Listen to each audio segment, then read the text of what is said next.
Welcome everyone to week 8 of From the Stands College Football Game Day Show. My name is Brian, joined by Andy Hopper and Tom Scavetta. How's it going, guys? It's going good, going good. Notre Dame coming off a bye week, and yeah, thank you so much for having us again. And this is going to be an interesting week because there's not many good games to talk about, which I know we're going to dive into in just a few moments. But man, um, interesting week of college football to say the least. It is probably one of the more boring weeks, but we will try to make it a little bit exciting, I guess, here. No ranked matchups, but we'll start with last week's weekly recap here. There were a few ranked matchups. Tom, we'll start with you. What were your favorite games of the week? What caught your eye? What really caught my eye was Utah upsetting Arizona State. And I know that's a little wild card, but 208 rushing yards, and the Sun Devils had 13 penalties. That was the most interesting game in my eyes. And unfortunately, Iowa losing to Purdue 24-7, blowing their college football playoff chances. Purdue, David Bell had 11 receptions for 240 yards and a score. Aiden O'Connell went off, threw for 375 yards, and a quarterback that Andy has bashed all year, Spencer Petras, throws 4 interceptions. Iowa was never winning football games with their offense. It was all with their defense. So those two games stood out to me the most. And I did get to call a Division One game, FCS on Saturday. LIU Sharks falling to Merrimack 43-5. It's been a very rough transition to Division One for the LIU Sharks. All right, a little bit of D2 action there. Andy, what games caught your eye?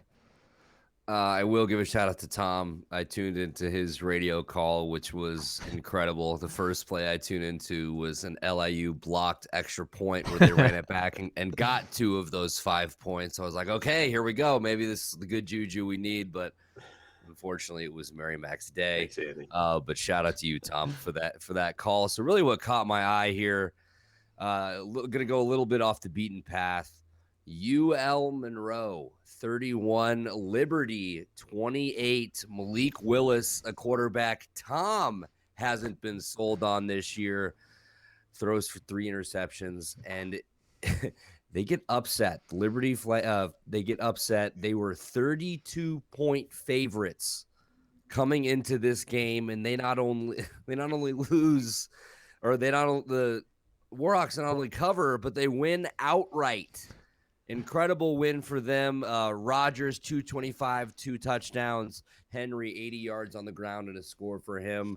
Malik Willis also, 135, 1 score, 3 interceptions, 157, 2 scores on the ground.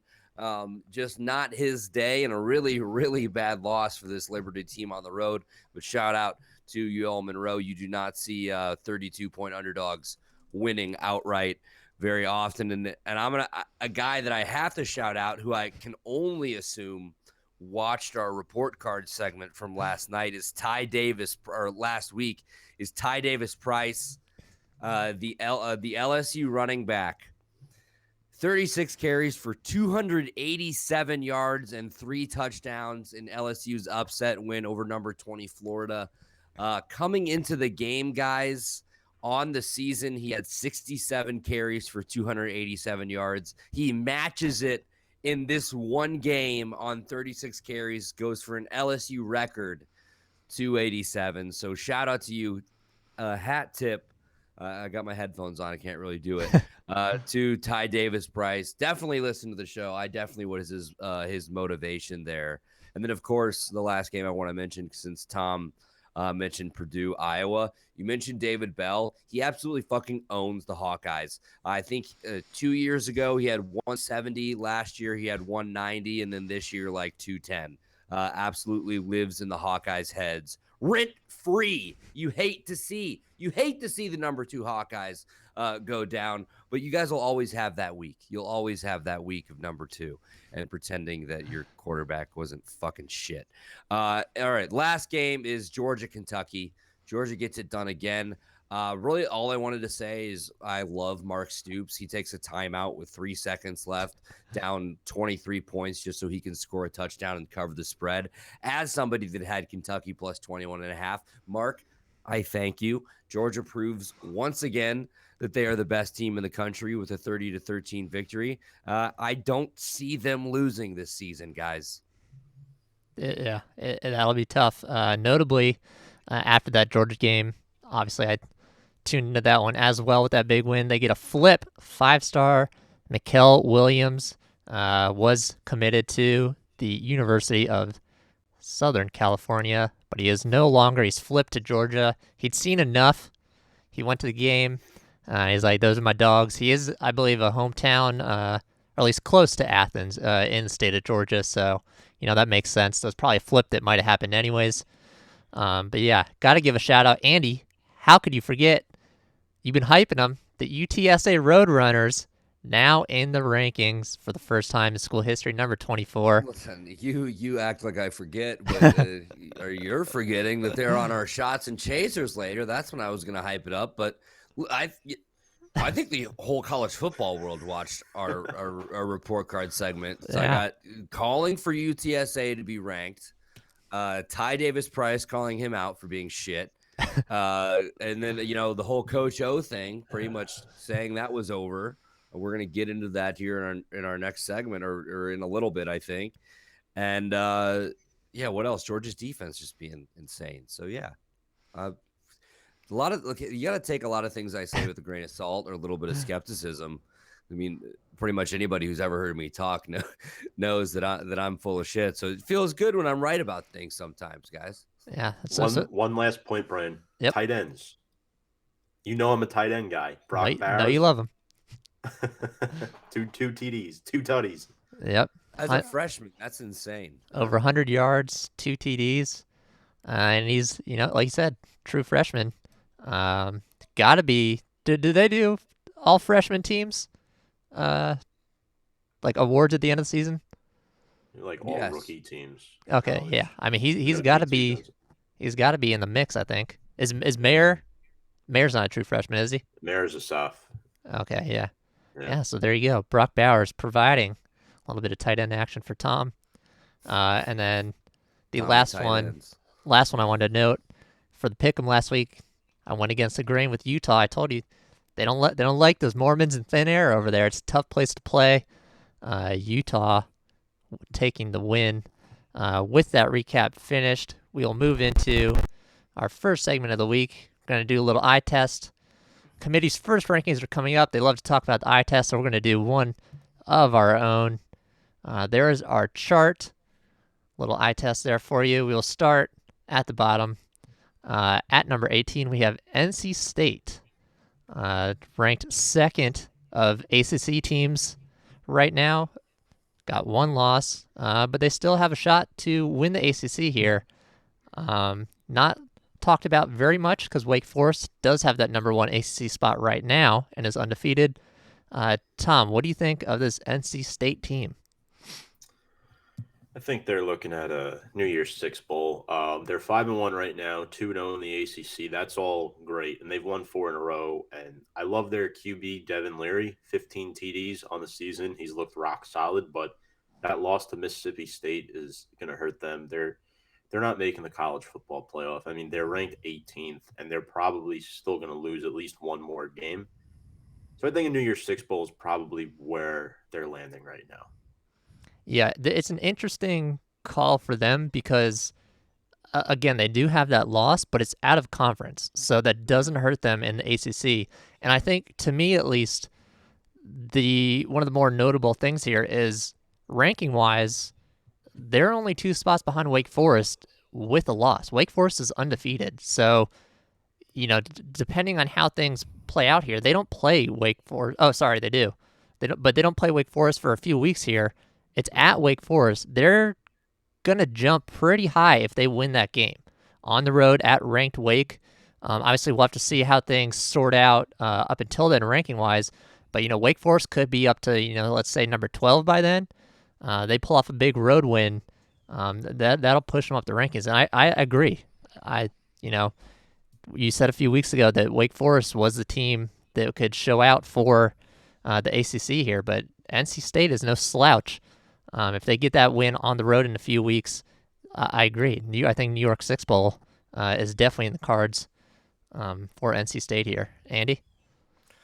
Yeah, I don't know what what else I can really add, because I do agree. I think New Year's Six is really their ceiling here.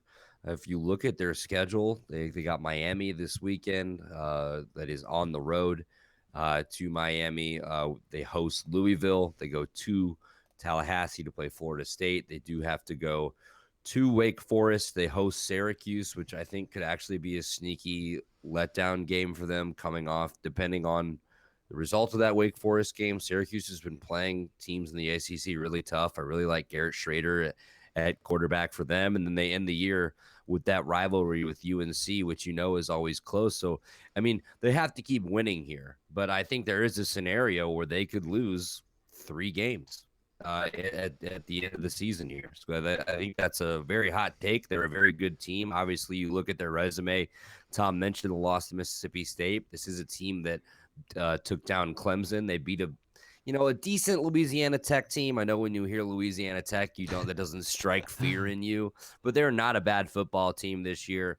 I'm not expecting NC State to lose 3 games near the end of the year, but I'm just saying I could see a scenario like it's New Year's 6 or it's like the Outback Bowl. Yeah, that's fair. I feel like that's been a bit of a storyline for them year after year. Could be a one-loss team that's very good, or drop 3 or 4 in the last 5 games of the season. Mm-hmm. Moving on to the next one, we have Oklahoma State. Obviously, have taken a little bit of a backseat in terms of media coverage to their rivals in state, the Oklahoma Sooners, because of the Rattler news. But they're still there. They are still undefeated, and they are ranked number 8 right now. Andy, we'll start with you on this one. What's your take on the Cowboys here? Yes, I mean, I think we mentioned it either last week or a couple weeks ago. This isn't your typical Oklahoma State team. They're way better defensively than they usually are, a little slower offensively than they usually are. They kind of have found their footing the past couple weeks. Sanders still back there at quarterback. My only concern with him, 959, 6 touchdowns to 5 interceptions. I'll let our ratio guy, Brian, tell you guys how bad that is. But so they seem to have gotten, taken a few steps forward offensively the past couple weeks.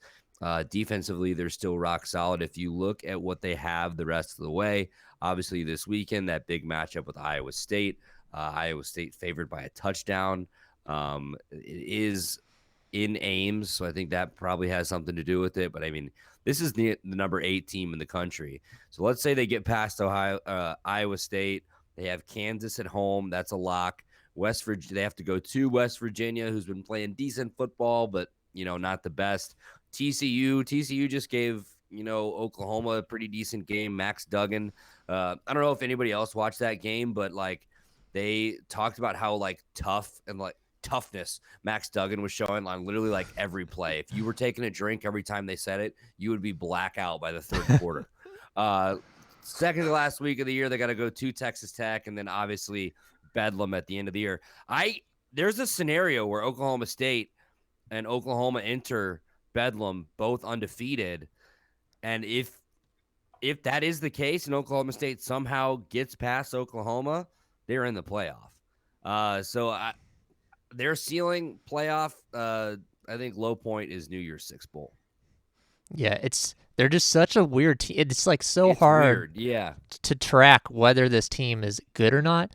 And I think the worst thing for them, like you said, that those numbers not looking good for Sanders there. I do not like them at all.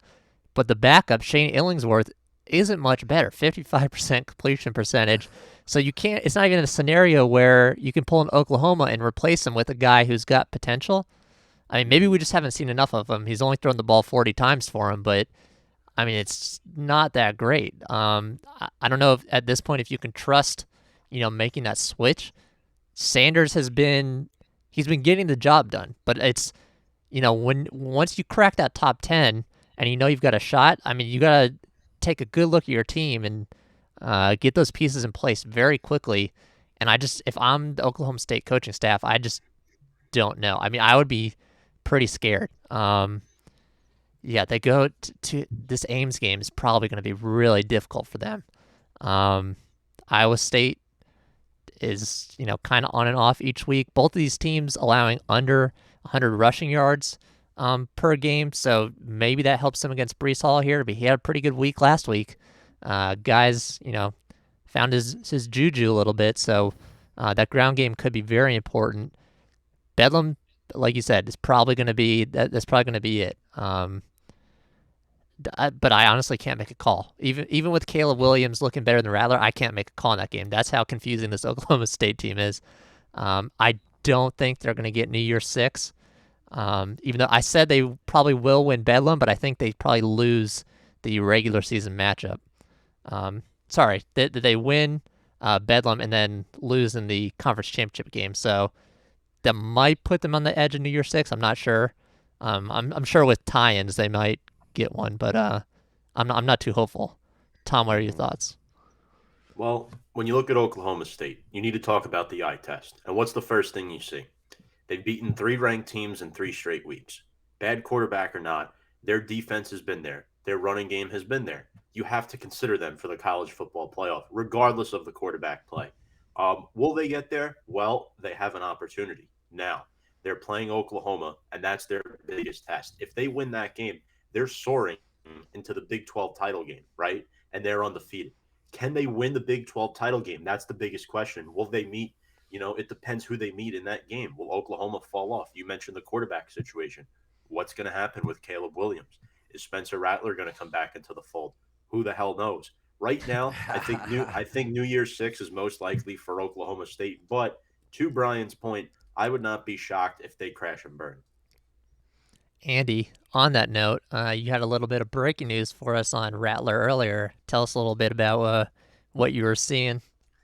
Yeah, so I don't know if people live on Twitter as much as I do. It's a disease, but I saw earlier somebody had a screenshot. This was a report. I think we tried to fact check it before, and he may have changed it back. But at some point this week, Spencer Rattler had taken the University of Oklahoma out of his bio on Instagram. I know this is breaking news, shocking to everybody, but so his bio, at the top, says Spencer Rattler, quarterback, University of Oklahoma. At some point, I think it was either yesterday or the day before, somebody had caught it. It just said quarterback. No longer said the University of Oklahoma. When Brian tried to look it up again before the show, I think he changed it back. So that means either all the tweets about it got back. I'm sure they got back to the fucking Oklahoma coaching staff. Somebody pulled him into a room and said, hey, you're either with us or against us. But it's only a matter of time before he's in the transfer portal. So, yeah, I think he's gone as well. And then lastly here on our eye test, we have Ohio State currently sitting at number 5 with their one loss, but they've turned it on these last 4 weeks. Opponents, not as good. They still have some big games coming up, but they do seem to have their shit together a little bit, as we, complained about them a little bit towards the beginning of the season. Obviously, they took that big loss to Oregon, which would have been a nice out-of-conference win for them. Andy, we'll start with you this one. What's your take on the Buckeyes here? Yeah, these fuckers are going to play their way into the fucking playoff again, dude. Again. So obviously they stumble, I want to say at Oregon. It was at home. They stumble at home against Oregon earlier in the year, but they really have picked it up. People got on CJ Stroud, the freshman, said that, after his slow start, but he's got 1,699 yards, 18 touchdowns and 3 interceptions. How about that ratio, Bry guy? But you mentioned that the past couple weeks have been against pretty inferior opponents, but I want to point out the rest of their schedule. So they've got 6 games to go. 4 of those 6 games are against ranked opponents. So they have this week, they have to go to Indiana, which could be a tough game. Indiana is probably going to sell that out. They host Penn State. They have to go to Nebraska, which could be a tough game for them too. They they host number 25 Purdue. If we remember, like 2 or 3 years ago, Purdue ended Ohio State's playoff chances. They have to host number 9 Michigan State, and then they end the year with the game. They go to the Big House to play Michigan. So they, even with that loss at Oregon, they have a very, very good opportunity to build their resume and grab 4 ranked wins. As if you look over at Oregon's schedule, they have no opponents that are currently ranked in the top 25 left on their schedule. So it's going to be really annoying. People are going to complain when Ohio State gets in over Oregon. I'm not even saying this is if both of these teams win out, they both finish the year at 12-1 and both win their conference championship games. You're going to have to make the case for Oregon. It's like, well, they beat Ohio State, but then this committee, they're going to put Ohio State in. So eye test, I think, is playoff right now for Ohio State. All right, Tom. I agree with Andy to an extent. So I think they have a college football playoff shot. Now they're 5-1, and their one loss was to Oregon, out of conference loss, like we alluded to before with NC State. They lost an out of conference game. So looking at their schedule, yes, it's tough. It's not easy.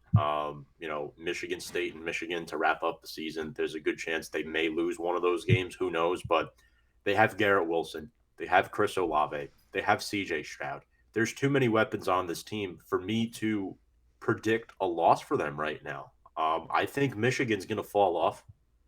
I think their toughest test is Michigan State, and they have them at home.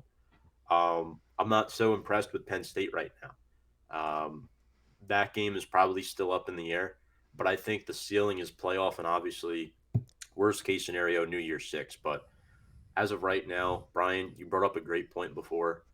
People are going to complain if them and Oregon end up with the same record. They're both conference champions, and Ohio State gets in. But you have to look at the strength of schedule. It's not what you did early on in the season. It's what have you done lately to build your resume. And Oregon has one good win. Ohio State is going to end up with 4 ranked wins if they win out, plus the Big Ten championship game. How do you leave them out at that point? I think the argument would be them against Oklahoma. If Oklahoma loses, it wouldn't be against Ohio State, even though they already beat Ohio State. But the Buckeyes have a real good shot here, and the room for error is little to none. They have to win out. Yeah, I agree. I think one of the more interesting things here, besides like you guys said, the back half of this schedule is very heavy here. So obviously, if they do get all those wins, it looks very good for them because those are nice ranked wins. But Iowa going down to Purdue, I think, could hurt a little for that Big Ten championship game.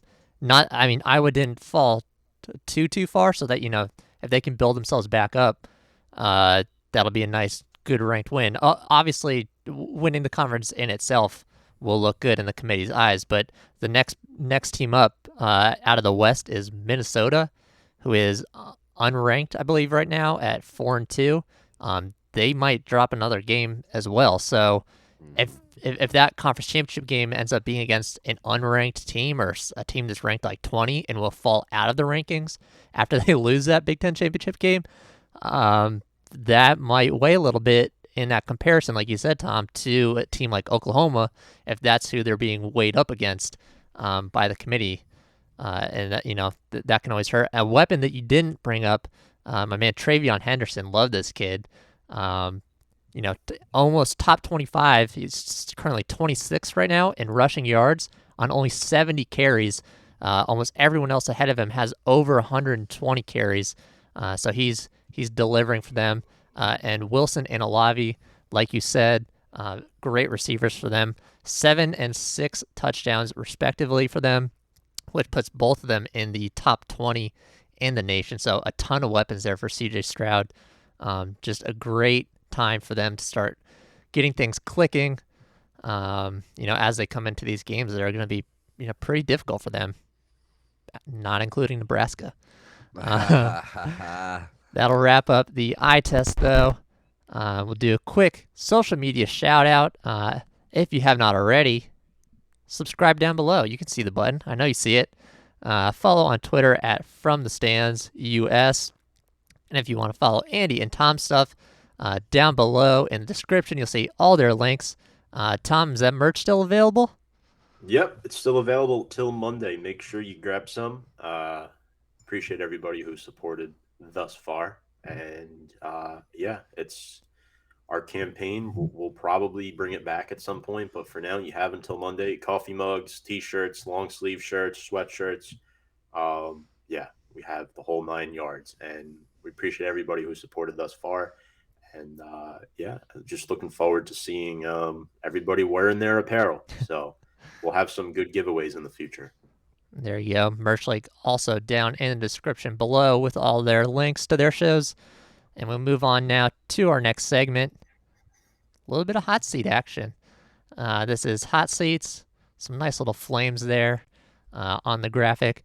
We have obviously probably the biggest coaching news of the season thus far is Coach O will be let go at the end of the season.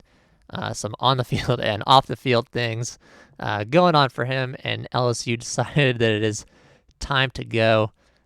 So we're going to cover a little bit of what's going on because this is probably the beginning of the coaching carousel here. Now that is official, I think everyone is kind of, thinking that this was going to happen by the end of the year, maybe mid-season, but they will let him finish out the season. So now the LSU and USC coaching positions are available to very big spots. But yeah, who else do you guys think is potentially on the hot seat here for this year? Tom, we'll start with you on this one.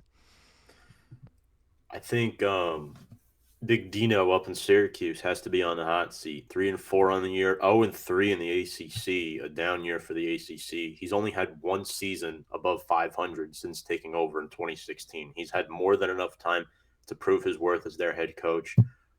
Dino Babers, I'm not so sure if he's going to last past this season. I know Andy and I have a good friend, Caitlin McCarthy, who reports up at Syracuse, the Newhouse School of Journalism and Broadcasting, and Big J. a lot of people are not fans of him. I mean, there's been a lot of issues around that football team right now.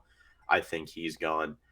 Dan Mullen, the team has really digressed since 2018. Florida, we were talking about them potentially being contenders after their game against Alabama in the swamp, but they've lost 3 football games now, and they're below 500 in the SEC. That's the second one. And then the third one for me is Manny Diaz out of Miami. Does he have time to turn it around? Yes. But again, this is a guy who has not been very successful. Last year, the team was good. You still have De'Ara King. I get it. You lost a lot of good defensive players to the draft, but I mean, you mentioned the whole ACC looks like trash. You're 2-4. You haven't won a game in the ACC. If you don't start winning games in the ACC, stick a fork in them. So Diaz, Babers, and Mullen are my 3 guys on the hot seat right now. There you go, Andy. Who's on your hot seat list here? Fun fact, Tom, you know where Dino Babers coached before he came to Syracuse? Bowling Green? Right down the road from me at Eastern Illinois University in Charleston. Panthers, baby. So I am currently on coacheshotseat.com. It has the top, or I guess you could call them the top or the bottom 30. The coaches that are on the hottest seat in college football right now. And Tom did a pretty good job. So number 1 is Scott Frost at Nebraska. Number 2 is Jeff Scott at South Florida. South Florida's terrible. Manny Diaz at number 3. Babers at number 4. Seth Luttrell at North Texas is at number 5. Justin Fuente, Virginia Tech, number 6. Dan Mullen, Florida, number 7. Butch Davis at FIU, number 8. Neil Brown, West Virginia, number 9. And then rounding out the top 10 is Doug Martin at New Mexico State. I don't know. I didn't even know this website existed. So that's pretty fucking funny. But I mean, I've been talking about Scott Frost like all year. They, obviously with the loss to Illinois, that kind of amped those up. They've had a couple games where they've looked like they're kind of getting it together. They're coming coming around, but it's just every game there are back-breaking turnovers, are back-breaking penalties. A lot of Nebraska fans seem to believe that this comes down to coaching and discipline in practice is why they are, letting these small mistakes, just kind of, I don't want to say end their season, but really end their season, really, lose them these games. So I think Frost, I think you nailed it with Manny Diaz as well. His seat is very warm. I have a take. Manny Diaz gets canned. Coach O to Miami. Ooh, Former I can't defense. imagine Coach O in South Beach. Feel like he'd get a little wild down there. He will have to control his horniness in South Beach if that happens, but that is just my take. Other than that, I mean, yeah, Dan Mullen, he really needs to watch out. We know how just hungry that Florida fan base is for a winner. Really, any SEC team. I think a dark horse, Mike Leach at Mississippi State. If they keep losing and his whole system not working, I think the Bulldogs could be looking for a new head coach here sometime soon. Yeah, SEC teams do typically have, I feel like, a shorter leash, and his play style is very interesting, we'll say. So when it doesn't work, I agree. He could. That's a good take there on that one. Yeah, I don't have much to say because you guys just covered both of mine. I think Frost and Manny Diaz are the two biggest ones for me. Good to see they're both ranked pretty high on coachingHotSeats.com. Yeah, check it out if you're interested. Pretty decent. That's crazy. Top 30 here. Yeah, so shout out to those. I'm actually going to check that website out. I didn't know if people could really track that information. Oh, yeah, you can also follow them on Twitter at Coach's Hot Seat. That's something. There you go. But yeah, I mean, Frost for me, obviously following the saga since he has been, out of UCF, since they stole him away from us, and made the announcement right after a big win for us. Oh shit! Yeah, haven't been. I got one for you. Oh, okay. Butch Davis, with Butch Davis nearing retirement, FIU posts head football coaching job. Ooh. So maybe he finishes the year and then he's gone. Is this one of those? Did they post it on like LinkedIn? I feel like this has happened a few times where they just footballscoop.com. They retweeted it. I feel like there's been a few situations with like lower tier schools where they've been searching for a head coach and they put it on like Indeed or LinkedIn. Yeah, no, I think that's actually what they did. No, I think you're right. Like or like you can Google like university jobs, like it's probably posted like football coach, but like they haven't like officially announced it. I don't think. Yeah, that's just so weird to me that they do that. But yeah, so Scott Frost, 3 wins for the Cornhuskers last year. They've got 3 right now. They don't look great on the field, so even if they sneak out a few more wins, I can't imagine Nebraska and its boosters are too happy with what's going on. And then Manny Diaz, I mean, to me, it's not even so much the games. They were 8-3 last year, got a decent bowl game. They lost it obviously to Oklahoma State, but it's just like the vibe I feel like has died ever since like the whole start of the turnover chain. Like you're like, all right, shit's getting back together. This is the Miami we used to know, and it's just completely gone downhill over the last 2 seasons. I think the epitome of describing that situation was, I brought this up a few weeks ago. They had that turnover, brought out the turnover chain, turned out to not be a turnover, and they had to sadly, just place it back in the box as they all looked on. Down 27-0. Yeah, it's very weird vibes coming out of Miami right now. Fuck Miami. I That's agree. right. Unless Coach O goes there, but Not gonna lie, that I'd be on the Coach O train if you went to Miami. Is there any like you look at Manny Diaz's face, it looks like a fucking douchebag. Like I really don't care if they are bad. I really like Derek King a lot. I think he's really fun to watch, but this whole Miami's so back. They got super cocky like on the recruiting trail a couple years ago. It's like, who the fuck are you? Like you guys haven't been good since what 19 whatever. Yeah. Like, come on, come talk. Like it's Tom said earlier, what have you done for me lately? Nothing. There you go. Uh, and I guess a little quick take here. Like I said, the USC job is open, the LSU job is open. What do you guys think is, the better of the two? This seems to be like the biggest Oh, argument. I don't think it's close. I think it's LSU. And I was somebody that clamored on this show at the beginning of the year when the USC job became open that it's a top 5 job. LSU is a top 3 job in the country. The last 3 head coaches at LSU have all won national championships. I just say it all the time. You know how easily they can get the dudes in there? The dudes, guys. The I think dudes. LSU is immensely a better job than USC. Just because they're in the SEC. Death Valley is one of the best, just pure college football environments in the country. Yeah, I think LSU is the better job here, and I don't think it's close. Tom, you agree? Well, USC is going to get smacked this weekend by an independent school who's going to flirt their way back up to the top 10 in the nation, and we're going to have to talk about them again in a week or two as possibly being a contender. Yeah, so the more desirable job is LSU. I mean, Coach O comes out and annihilates Florida, not annihilates, but beats Florida after the announcement that he won't return, which is unfortunate because I like the guy a lot. I think LSU is a more coveted position. I think there's a good amount of candidates that could take over that job. But if I'm a head coach and I'm, on interviews and stuff, I'm taking LSU much more seriously than USC because the track record there has been so much better over recent years. Not to mention what they've done with developing their quarterbacks. Joe Burrow was a transfer. They developed him into the number 1 overall pick in the draft. Derek Stingley, another good example.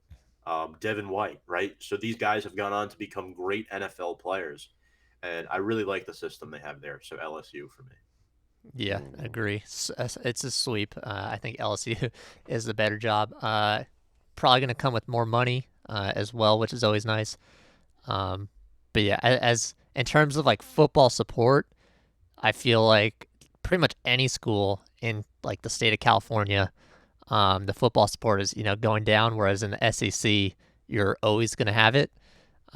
So they might be quicker to fire you if you start doing bad, but There's a lot more shit to go do in Los Angeles than there is in Baton Rouge, Louisiana on a Saturday. I'll just say that. Coach O might disagree with that. He looks to be having Listen, some fun. you take him out to fucking Southern California. He's gonna have to control his horniness too. USC should hire Coach O. I'm just for pro Coach O getting any job in the country. I don't know. He did say in his press conference though, he's getting like a 16 or $17 million buyout. I'm gonna have enough money to buy myself a cheeseburger. He's like, said he wants to take some time off. So I don't know if we're gonna see him back in the coaching world or how long that's gonna take. But he's gonna have a lot of money to not coach at LSU. So Yeah, that is a very nice situation for him. I'm sure he'd rather be coaching, but the money's always nice, especially $17 million worth. And with that, we'll transition into our shots and chasers, the games of the week. First up, talked a little bit about Wake Forest being slightly ahead of NC State for an ACC pecking order. They are taking on Army. This is a very interesting matchup. Obviously, Army gives some teams some trouble with that time of possession, with that triple option offense. Andy, we'll start with you on this one. Who do you like in this game? Well, we saw Army give Wisconsin almost all they could handle last week. I think only losing 20-14, a 6-point loss for them. Obviously, Wake Forest comes into this game number 16. They haven't lost yet on the year. We mentioned their high-powered offense before on the show. You have Hartman thrown for 1,600 yards, 14 touchdowns, 3 interceptions. The running game really isn't a huge strength for Wake Forest. Their leading rusher is, excuse me, I have his name right here, Christian Beal-Smith with only 375 yards on the ground on the year with 5 touchdowns. I mean, and we all know what Army football wants to do. It's the triple option. They're going to run the ball down your throat. They're going to see how many times they can do it. And it's hard to prepare for this triple option offense in just 1 week. I'll be curious to see what what adjustments this Wake Forest coaching staff has made for their players for this game. If you on the year, they're allowing they're allowing 173 rush yards per game. That could be something that like an Achilles heel. It could be a problem in this game for an Army team that or for Wake Forest that they're facing an Army team that comes in averaging just a shade under 300 yards per game on the ground, 295 on the year. So I don't know. I think Wake Forest might be on upset alert in this game. Only a 3-point spread. Army comes in at 4-2. I think Army covers, but I think Wake Forest wins. But I think they're on upset alert this week. Yeah, I tend to agree.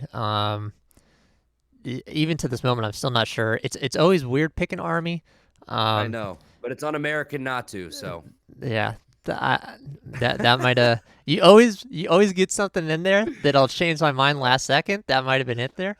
You just need to start ignoring that shit. I'll start muting you for the last 5 seconds before I start talking. But no, yeah, obviously the loss to Wisconsin. I think from Army's standpoint, it was a better performance. I think most people probably would have picked Wisconsin to win that game pretty handily. But on the other side, Wake Forest comes off an overtime win against Syracuse, which is not. Right, that's what I'm saying. I said it earlier. Syracuse, like you mentioned, they're 0-3 in the ACC, but they're giving teams games. They're playing close, but it is it's Baber's what 4th or 5th year, and these kind of the time that you'd like to think he'd be able to build a team that would be able to win these close games. Sorry, I'm done. No, you're good. But yeah, Army's only allowing 76 yards on the ground, so they're going to force Wake Forest to throw here. I mean, I haven't gotten a chance to watch very much of Wake Forest, so I don't know, how efficient they've been. But, just looking at their games, they've squeaked out some wins that, when you're ranked and trying to get into, New Year's Six Bowl, which is probably their ceiling at this point, you need to win these games big. 3-point win against Louisville. The Virginia game, they did pretty decent. But, yeah, I don't know. This recent Syracuse game has got me questioning them. I think if Army, they barely lost the time of possession battle to Wisconsin last week, but if they can drain the clock on this Wake Forest team who's kind of like newly in the spotlight, if they go over 35, 37 minutes time of possession, I think Army wins this game by just battling on the ground with that ground game. So, Andy, you did flip me here. Going with America, picking Army. Tom? I'm glad you did it. Hold on, Gabe Flayton's on the line. He's calling me from Cornwall, New York right now. I gotta pick up this call. Hey, Gabe. Hey, how's it going? Put him on speaker. Oh, you're picking Army. Okay. No. So my buddy Gabe Flayton lives up near where Army plays in West Point, and actually, I'm gonna be about 20 minutes away from there on Saturday. So I think Army has a really good shot to win this football game. Like I said, I have a couple of good buddies like Gabe who are avid Army supporters, but a couple things we didn't mention about Wake Forest that need to be mentioned. Sam Hartman, 14 touchdowns on the season. A.T. Perry has 7 touchdown receptions. And then Luke Masterson he's one of the oldest players in college football who's very experienced back there defensively. I think he's going to read Christian Anderson like a book in this game. I think it's going to be a close game. As much as I want to pick Army, I'm glad Brian did it so that I didn't have to. I'm going to pick Wake Forest, but I don't say that with a whole lot of confidence. Wake Forest sneaks by a field goal. Exactly. All right, and then moving into the chaser for noon slot, we have Michigan. Sorry, Gabe. Sorry, Gabe. We have Michigan taking on Northwestern. Michigan ranked Northwestern 23.5-point underdogs, at least at the moment. Will probably go up, honestly. But the Wolverines, despite winning the last 6 matchups, 4 of those have been by 1 score. So it could be an interesting matchup here. Northwestern has been known to get a few upsets here. Tom, who takes this game? Well, Michigan has a great pair of running backs in Blake Corum and Hassan Haskins. Blake Corum has 8 touchdowns on the year. Hassan Haskins has 8 touchdowns on the year. That's 16 rushing touchdowns on the ground with just your two top running backs combined. So, what can Michigan do very well? They can run the football. What does Northwestern do very well? Pressure the quarterback. They have 14 sacks and they force 9 turnovers. You have to stop the run if you're Northwestern in this football game. Will they be able to do that? That's the real question. On the other side of the ball, Northwestern has Evan Hull at running back. Great running back, over 550 yards on the season. But you're going up against Aiden Hutchinson, who's going to be a first round pick in this year's draft, and David Ajabo. Each player has 4.5 sacks. The Wolverines are coming off a 3-point win at Nebraska, a team that we just said should potentially have their head coach fired. It's not this week that Michigan's losing. Next week, they're losing. I'm calling it now. I'm pulling a Brian McArdle. Michigan will lose next week. I believe they're playing Michigan State, right? Mm-hmm. They're losing that football game. They're going to lose to the Spartans, but they're not losing this week. They're not covering that 23.5-point spread. They failed to cover the spread numerous times this season, but the Wolverines are going to come out on top. As that pains me to say. Oh God, They're 7-1. 5-1 against the spread this year. The Wolverines are. Well, okay. Well, scratch that. They haven't beaten their opposition. They haven't destroyed. They didn't play Rutgers well. They didn't play Nebraska well. Okay, Those are a couple of examples. I agree. That I'm trying to bring up. But yeah, Michigan. Yeah, I agree here. Despite the reason this was on the card is because of how close some of those matchups in the past have been. Northwestern does like to upset teams that are looking for that playoff spot late in the season. But yeah, like you said, Corum and Haskins with those 8 touchdowns, both almost tops of the league here. Believe top 25 for both of them. So yeah, that run game, Northwestern is letting up over 200 yards on the ground right now. If this is only a one running back situation where they had to rely on a guy who they're giving 40 carries to, I think, probably they can, make it close. But when Michigan can just swap those guys in and out, get them rested, have them pound on the ground, I think they'll do fine. McNamara isn't the best QB, a little Petrus-like, without all the interceptions, especially last week. But he does get the job done when those two dudes need rest for Michigan. 23.5 seems pretty high, especially, given what I said about how close Northwestern likes to keep this game. But it is at Michigan. I probably just avoid the spread, but I'm taking the Wolverines here. Mm-hmm. Yeah, I agree. If this was played at Ryan Field in Evanston, sleepy time at 11 a.m. where nobody's fucking there, the Wildcats have a chance where you just hope Michigan sleepwalks through it. I'm a little concerned Michigan has a look-ahead game here where they're just kind of looking past the Wildcats, and they're looking ahead to Michigan State, the huge rivalry game next week. But, I mean, Brian, you said it. I mean, Northwestern's allowing 205 yards through the air per game and 205 yards on the ground per game. They can't stop shit. This is not the good Northwestern defense we're used to seeing from Pat Fitzgerald's team in years past. And I think, we have, Haskins and Corum. I think they're just going to eat. Bold prediction here. I think they both go for 100-plus yards in this game. I think Michigan rolls. I don't know if they cover 23.5. I think the spread opened at like 18 or something like that, and it's quickly jumped up to 23.5. So if that tells you anything, I don't know. 23.5 in a conference game, it's a lot of points. Yeah. But then again, Northwestern lost to Nebraska 56-7. Their only real their wins on the year, they beat Rutgers, Indiana State, who's an FCS school. Shout out to Missouri Valley, the SEC of the FCS, and Ohio, who's a really bad team for the MAC. So I don't think Northwestern has a chance here. If Michigan is as good as I think they are, they blow them out. but I'm too afraid to take the spread. I take Michigan to win the game. It's a dangerous spread. All right, moving into our 3:30 slot, we have UCLA taking on number 10 Oregon. Oregon obviously ranked the highest ranked Pac-12 team. I think actually maybe the only ranked after that Arizona State loss this past week. But not only did they move down in the ranking, they moved down from number 9 to number 10 here. So Andy, we'll start with you on this one. 2-point spread here. Who takes it? Oh, I don't know, man.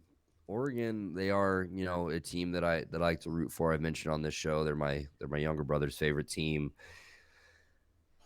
They're missing Verdell. They lose Verdell for the year. They lose Bennett Williams at safety for the year. Kayvon Thibodeau has been banged up. There just seem to be injuries everywhere for the Ducks, and yet they sit here with only one loss, which that one loss I still contend is bullshit. They should be undefeated right now. But it's going to take a big game from Travis Dye. It's going to take this defense stepping up with Sewell's younger brother at linebacker. They're going to have to figure out how to contain DTR. You know what he can do with his legs. You know he can sling it as well with 1,400 yards, 13 touchdowns to only 2 interceptions on the year. This is going to be a tough game for Oregon. They have to go to LA. I mentioned earlier there are a lot of other things to do in LA on Saturdays, but you hope for a pretty decent crowd. I'm going to be a homer. I'm going to take the Ducks. I think they cover. I think they win by a field goal. All right, Tom. This is an interesting game, as Andy mentioned. Oregon's one loss was to Stanford in overtime. They also own a win over Ohio State. UCLA, they do have 2 losses on the year. Charbonnet is an outstanding running back who scares me in this game, but I trust Noah Sewell going up against him. But Britton Brown also averages over 6 yards a clip. So there's 2 guys right there that can run all over you. Without Kayvon Thibodeau in that lineup, the battle of the trenches is going to be key. Kyle Phillips, 6 TDs for UCLA, and Dorian Thompson-Robinson. I just remember him a couple of years ago. He was just trading touchdowns left and right with the Washington State quarterback. I'll never forget that football game. But UCLA has losses to Fresno State and Arizona State. The winner of this game will be the Oregon Ducks. Yeah, I tend to agree. This is one that I was kind of close on here. I really like Charbonnet. He was one of my Heisman dark horses at the beginning of the season. Still doing all right. Averaging 6.4 yards on the ground. The team is kind of out of it in terms of doing anything significant here with those 2 losses already. Especially with Arizona State now out of the rankings, so that's not even a ranked loss for them. But yeah, I think even the Verdell injury, I think Kayvon Thibodeau is probably good to play pretty much. Based on the time he's getting on the field, I think they would, because he's such a high draft pick going into this draft, I think his team would tell the Oregon staff to hold him out if he was actually more injured than they're giving off. So I think he's probably fine. So alongside Sewell and Verone McKinley there, that defense is stout enough, I think, to do the job here against a Charbonnet who's probably the biggest weapon for UCLA. Dorian Thompson-Robinson's been doing all right, but the Oregon, it's weird to say because usually the offense is the thing that stands out for Oregon, but this is a really solid Oregon defense that has a lot of nice pieces in it. So I think with a healthy Thibodeau, they'll be fine despite the fact that, their offense might be a little slow, especially with the loss of Verdell. So I'm also taking the Ducks here over the UCLA Bruins. Then moving into our chaser slot, at 3:30, we have Oklahoma State going to Ames. We talked about this one a little bit earlier. This one on Fox. Tough place to play. Tom, do Oklahoma State Cowboys get the win here or no? My guy, Breece Hall, has 10 touchdowns on the year, 748 yards. Brock Purdy has not looked good, though. I do like Xavier Hutchinson. He's a wide receiver that could cause some problems. And Will McDonald, 5.5 sacks. This guy's kind of jumped on the screen out of nowhere this season. I really like the play that he's brought. He's very good. His first move off the line is outstanding. He's beaten a lot of left tackles. But when I'm looking at Iowa State, they lost to number 10 Iowa. So that was a tough game. And then they lost to Baylor, which, granted, Baylor was a ranked team when they lost to them. I'm not sure if they still are. But how is Iowa State favored by 7 in this game when you have Brock Purdy as your quarterback? No disrespect. Oklahoma State's running back has over 700 yards, and their defense is just outstanding. This Cowboys defense, 19 sacks on the season. Malcolm Rodriguez leads an outstanding defense, and the Cowboys have not given up over 24 points in any game this season. The Cowboys are going to win this football game. And whoever the heck is making these spreads, quit your day job. There we go. Andy, who's taking this one?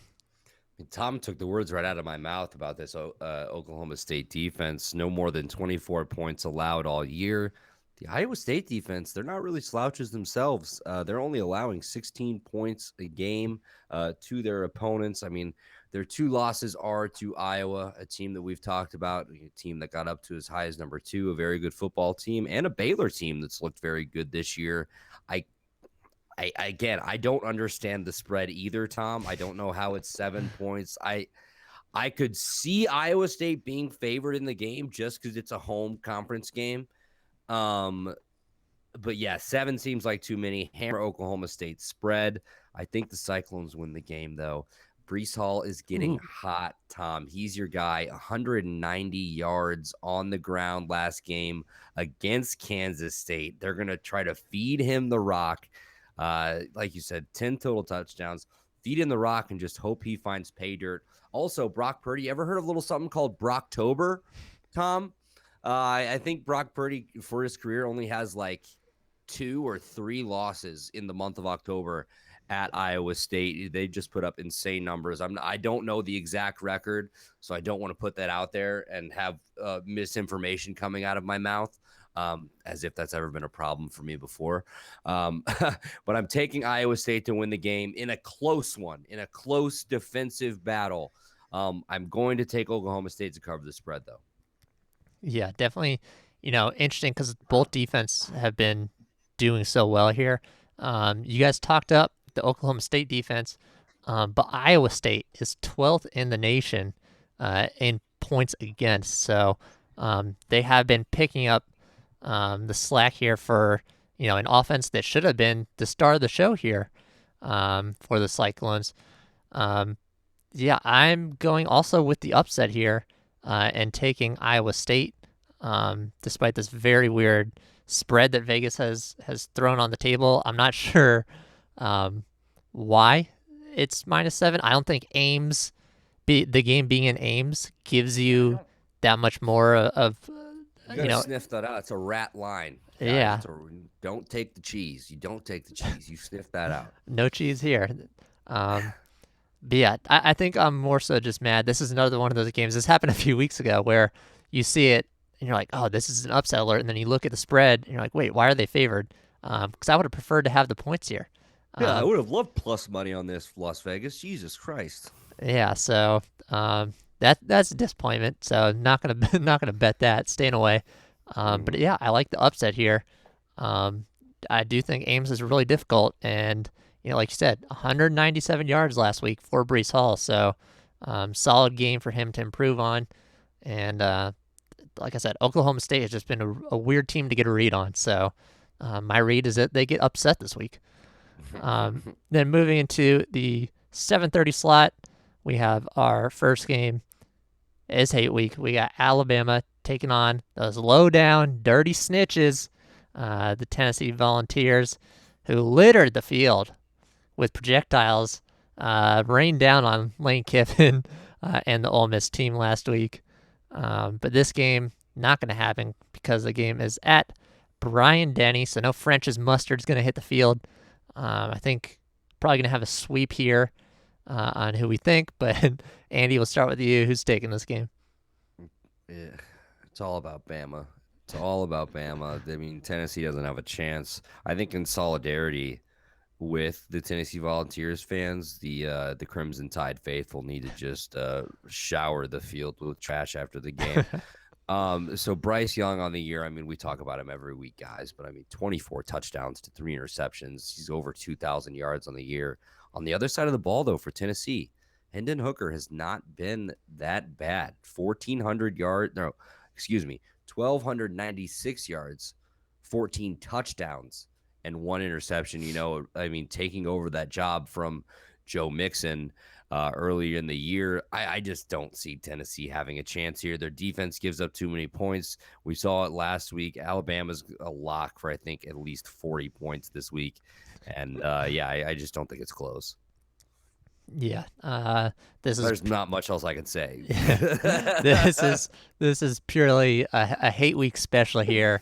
If you just hate Tennessee or you didn't like what the fans did last week, pelting everyone with projectiles, you can watch what's probably going to be an absolute mauling here.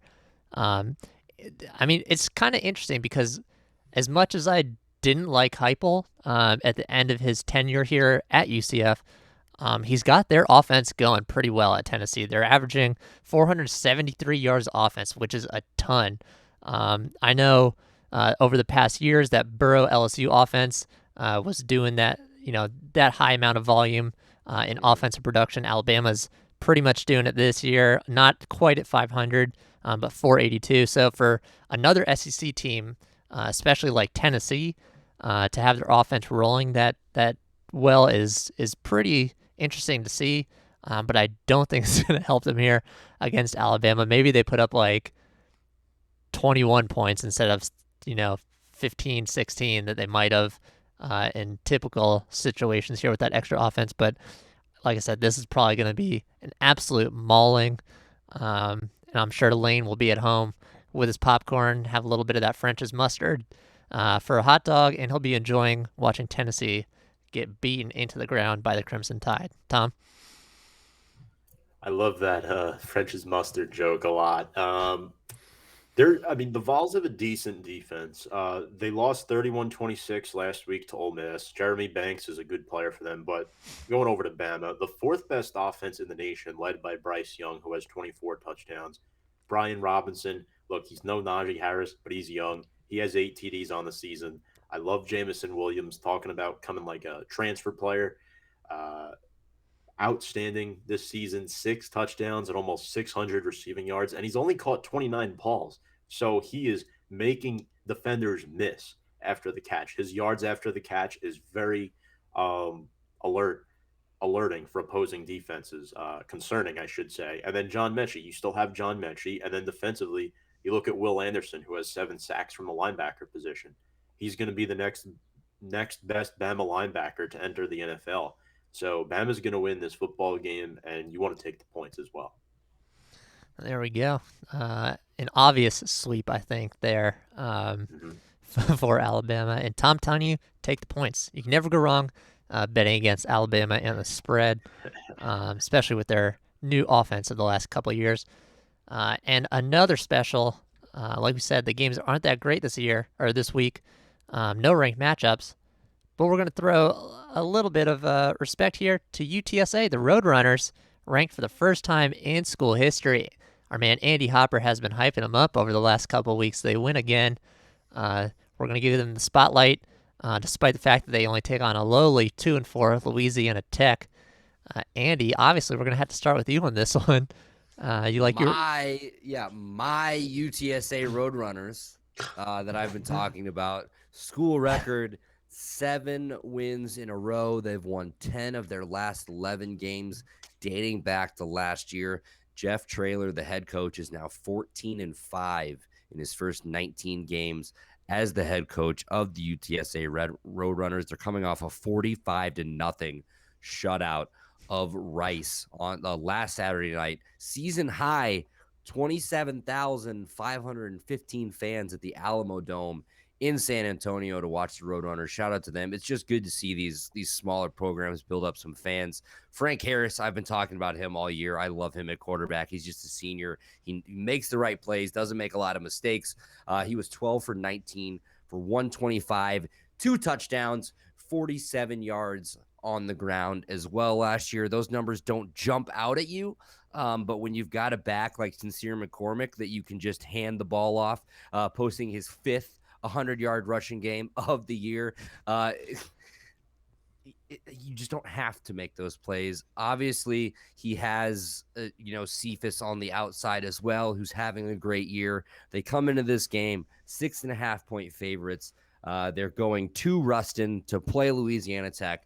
There's always, you talk about it in the NFL, there's always like Seattle never plays a normal football game. If you've ever tuned into a football game at Louisiana Tech, there's always some shit going down. It's going to be crazy, but I'm riding with UTSA. They win their 8th game in a row. They cover the 6.5-point spread, and they move up in the polls. Obviously, thank you to the committee for listening to me again last week. You guys still cowards for only putting him at 24, but you're a little bit less. Let's go Roadrunners. The cowards did finally rank them. I think this is going to be another sweep here, but I'm also picking the Roadrunners. Like you said, this is, a big step for the program. 3 years ago, 2018, 3 wins. 2019, 4 wins. They're now 7-0, chance to go 8-0. This team is so fun to watch. Andy, I know we were talking 2 weeks ago about that Western Kentucky game that went down to the wire, 52-46, but they held on. Good win last week. I don't know. I don't have much to say. You covered all their weapons. I don't think Louisiana Tech has, many weapons that can compete here. I think the most interesting piece of their offense is their quarterback, Austin Kendall, who I believe was one of the ex-Baylor. Apparently, QBs just like leaving Baylor because we were talking before the show about Charlie Brewer, who was also a Baylor quarterback and got the hell out of there. Austin Kendall, ex-Baylor QB, so he's he's going to be decent. 1,300 yards, 10 TDs, 8 interceptions. Recruit, probably pretty decent considering he was signed by Baylor, but has moved down the pecking order to a team like Louisiana Tech. No disrespect. Oh, wait. He was at Oklahoma. Austin Kendall? Yeah. Okay, maybe I'm thinking of a different Austin. Oklahoma, West Virginia, and then transferred to Louisiana Tech. So this is his 3rd team? Yeah. That is, okay, very interesting. I knew he was, I recognize the name from a little bit of the Big 12 action. We had some Big 12 hosts over the years, and I knew I recognized the name. Well, there you go. Still, even better program to get recruited into. But again, he's down at Louisiana Tech now, so he might be the only shot that they have of a little bit of redemption here, but I don't think they take the win. Roadrunners in a rout here for me. Tom, who's your pick? Yeah, well, the Bulldogs only have 10 sacks through 6 games, so defensively they're no match. McCormick's going to run all over them. The only weapon they really have offensively, the Bulldogs, that I could think of is Smoke Harris. Yes. Awesome name, but not going to be enough to win this football game. Give me the Roadrunners, and convincingly. 8-0 for UTSA. There we go. Meep. Put them in the playoff. A bold call there from Mr. Hopper to get the Roadrunners into the playoff. Hey, they have a shot, actually, at a New Year's Six Bowl, we should mention, because Coastal Carolina lost last night. So if Cincinnati pulls off a playoff spot, there you go. Roadrunners could get into the New Year's Six. What a story that would be. But that'll wrap up our Shots and Chasers games of the week. And with it, the show. Enjoy the games this week. Enjoy your weekend. Again, like and subscribe down below. All the links down in the description for us, for Andy's shows, for Tom's shows. Again, enjoy the shows, and we'll see everybody next week.